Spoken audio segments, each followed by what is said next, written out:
मोटी कमर वाली बहू पार्ट 2। अरे याद है ना वो मोटी सी कमर वाली बहू? उनके दिन अभी भी नहीं फिरे। वो फिर एक बार अपनी कमर को लेकर चर्चा में है। कैसे? देखिए। क्या करूं, मेरी मोटी कमर का सब मजाक उड़ाते हैं। माँ जी तो ऐसे करती है जैसे मैं कोई डायन हूँ, ना कहीं साथ ले जाती है ना ही किसी से मुझे मिलवाती है। अरे मीना तो कोशिश क्यों नहीं करती कि तेरी कमर थोड़ी पतली हो जाए? अब देख ना, मेरे ऑफिस में भी उस दिन तेरा कितना मजाक बना था, याद है ना? मीना को पति से ये उम्मीद तो बिल्कुल नहीं थी। वो सोच में पड़ जाती है कि आखिर क्या लुक से मायने रखते हैं? रिश्ते नाम की कोई चीज होती है क्या?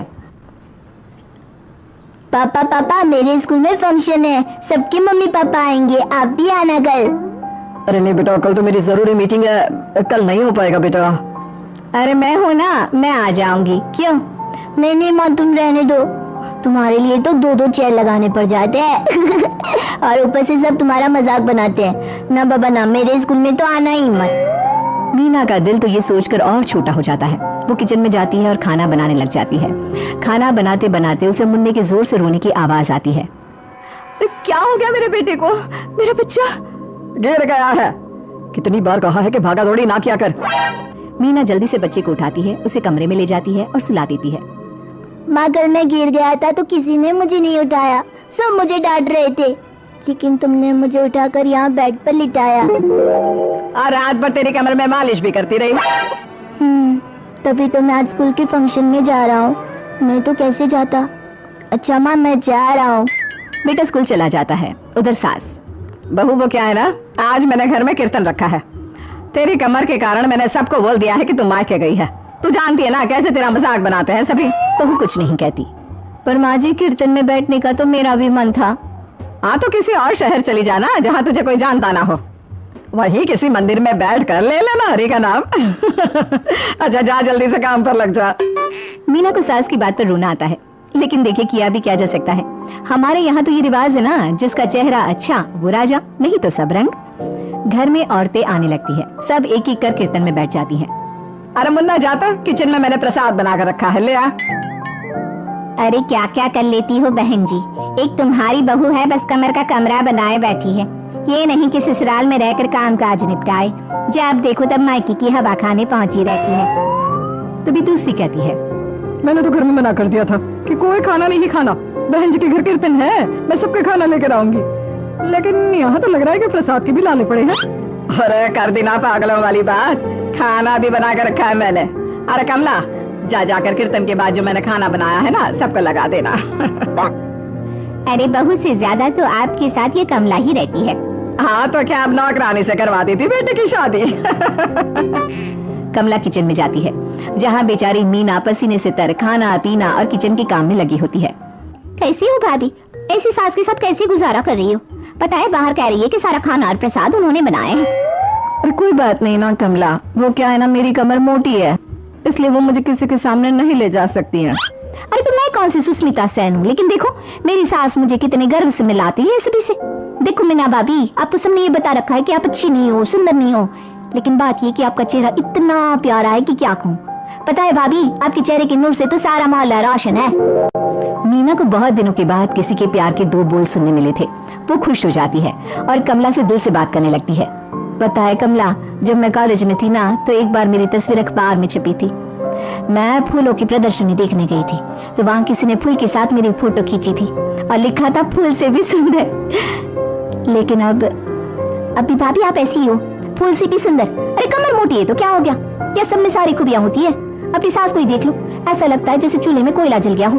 भैया भी माना पतले हैं, लेकिन है तो माँ की तरह काले ही ना।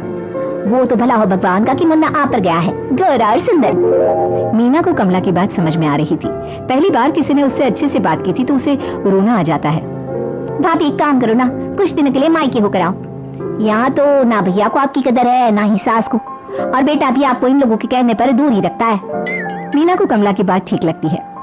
सारा कीर्तन निपट जाता है। उसके बाद अरे बहन जी मान गए, इतना सारा खाना और प्रसाद बनाने के बाद भी आपको देख के लगता नहीं कि आप एक बूंद भी थकी हो, बिल्कुल फ्रेश। बस बहन जी, मैं तो हूँ ही कुछ ऐसी ही। सभी चले जाते हैं। तब जाकर मीना किचन से बाहर आती है। अरे कहाँ जा रही है? थक गई हूँ मैं, चाय लेकर आ जा। माँ जी चक्कर आ रहा है, सर दुख रहा है, कब से किचन में बंद थी, गर्मी में पसीना भी बहुत आ रहा था। जरा कमरे तक जाकर पसीना सुखा लूं। अरे तो होते ना कम सिन कमर की मालकिन, बिठा देती मैं सबके सामने। अब क्या आपने बेइज्जती कराती? बस माँ जी मैं तंग आ गई हूँ, मैं अपने मायके जा रही हूँ। जब मेरा होना आप लोगों को इतना अखरता है तो मैं क्यों यहाँ रहूं? क्यों ना मैं माँ के पास जाकर आराम ही करूं। तभी वहां पति आ जाता है। देखो ऐसा नहीं है, लेकिन हाँ कुछ दिनों के लिए तुम जाना चाहती हो तो हो आओ, लेकिन यहाँ हम सबको तुम्हारी जरूरत है। मीना पति की इजाजत के बाद मायके जाती है, लेकिन वहां भी भाभी। अरे मीना दीदी, आज ही आना था क्या आपको? आज तो मेरे मायके वाले आ रहे हैं। दीदी आपकी कमर का मजाक फिर बनाएंगे वो लोग। अरे मीना एक फोन तो कर देती आने से पहले। अरे मीना क्या हाल बना रखा है शरीर का, कितनी प्यारी बच्ची थी हमारी, क्या हाल कर लिया। मीना को दुख होता है, वो घर के अंदर जाती है जहाँ। दीदी आप तो दलिया लेंगी ना? सबके लिए वैसे आलू के पराठे बने हैं, मैं जानती हूँ आपके फेवरेट हैं आलू के पराठे, लेकिन अब आपका शरीर ऐसा है कि आप तो दलिया ही खाओ। मीना को समझ में नहीं आ रहा था कि ये क्या हो रहा है। हर कोई जो अपना है वो क्यों उससे ऐसा व्यवहार कर रहा है। मीना दुखी होकर पास में रहने वाली अपनी सहेली के घर जाती है। सहेली का पति बोल पड़ता है, अरे ये कौन है? कौन है ये? मुझे इसी की तो तलाश थी। मीना उसके पति के इस तरह के रिएक्शन से परेशान होकर वापस जा रही होती है कि अरे मीना, बिना मिले ही जा रही हो? ये तुम्हारे पति है ना, ऐसे कैसे चिल्ला रहे हैं मुझे देखकर? पता नहीं क्यों जी, मेरी सहेली को देखकर क्यों चिल्ला रहे हो? अरे रीना, मेरी फिल्म की हीरोइन मिल गई। यही तो है वो लड़की, प्यारी सी सुंदर सी मोटी कमर वाली। अरे हाँ, मीना तो बिल्कुल उस लड़की जैसी है जो आपकी फिल्म की कहानी है। ये क्या बोले जा रहे हो तुम लोग? मीना मेरे पति बहुत बड़ी फिल्म के डायरेक्टर है, पता है ना तुम्हें? और मैं एक बहुत बड़ी फिल्म बना रहा हूँ शाहरुख खान के साथ। मैं चाहता हूँ कि तुम उसकी हीरोइन बनो। हाँ मीना हाँ, प्लीज ना मत कहना, और इसके लिए तुम्हें करोड़ों रुपए भी मिलेंगे। मीना मन में सोचती है कि जो दुनिया उसे मोटा और भद्दा कहती थी, उसे जवाब देने का यही एक रास्ता है। मीना फिल्म में काम करने के लिए हाँ कर देती है और फिर सारे शहर में मीना की फोटो शाहरुख खान के साथ लग जाती है।